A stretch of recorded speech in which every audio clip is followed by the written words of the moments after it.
Girl just wanted to have her fortune told, but the fortune teller took one look at her and sensed something was wrong. She saw that the girl had livor mortis on her feet, which was a sign that the girl didn't have long to live, even though she had the ability to predict the future. She didn't tell the girl about it. The girl's boyfriend was her good friend, and she didn't want to upset him. Besides, even if she told her, it wouldn't change her fate. It would only bring disaster. It turned out that just a few days earlier, a woman who was suffering from domestic violence had come to Ali. She begged her to predict whether her abusive husband would accidentally kill her in the future. After the divination, Ali told the woman that although her husband was abusive, he was not yet at the point of killing her. Ali advised the woman to divorce him as soon as possible, to avoid further suffering. However, because of this incident, she got into trouble. That night, the woman's abusive husband came to her door, shouting at Ali for meddling in others' affairs, and threatening that if she spoke nonsense again, he would kill her child. Ali realized that something should not be said, but what she didn't expect was that, a few days later, the woman came back again. She asked Alice to predict when her husband's domestic violence would end. However, before Alice could speak, the woman's husband burst in and threw Alice to the ground. Because of this incident, Alice encountered a terrifying event that night. She was suddenly choked by a pair of large hands, and no matter how she struggled, it was useless. Fortunately, it was just a nightmare. But the next day, when Ali was sending her child to school,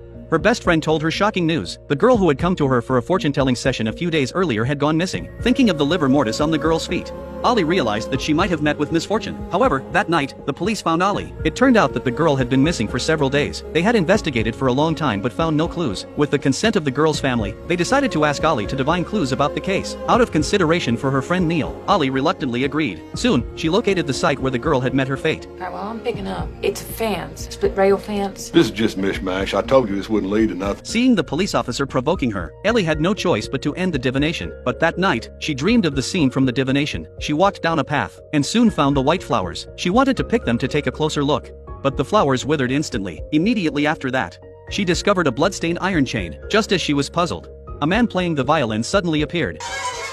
As the sound of the violin grew louder, Ellie woke up from her dream. To verify her guess, she reported the dream to the police the next day. After learning that there was only one person in town who could play the violin, Ali realized that he was the murderer. But this was refuted by the sheriff, because the man was the sheriff's good friend, and he wouldn't even dare to kill a pig, let alone a person. Ali asked who the man's neighbor was. His closest neighbor would be, let me see here, I guess. As soon as the name Les was mentioned, Ali was shocked, because Les was the man who had been abusing his wife. They immediately rushed to the pond near Les's house. As soon as they arrived, Ali noticed white flowers, exactly like the ones in her dream the night before. Realizing that the missing girl was hidden in the pond, the police immediately began searching for her. After a day of searching, the missing girl was found drowned in the pond, her body bound with chains.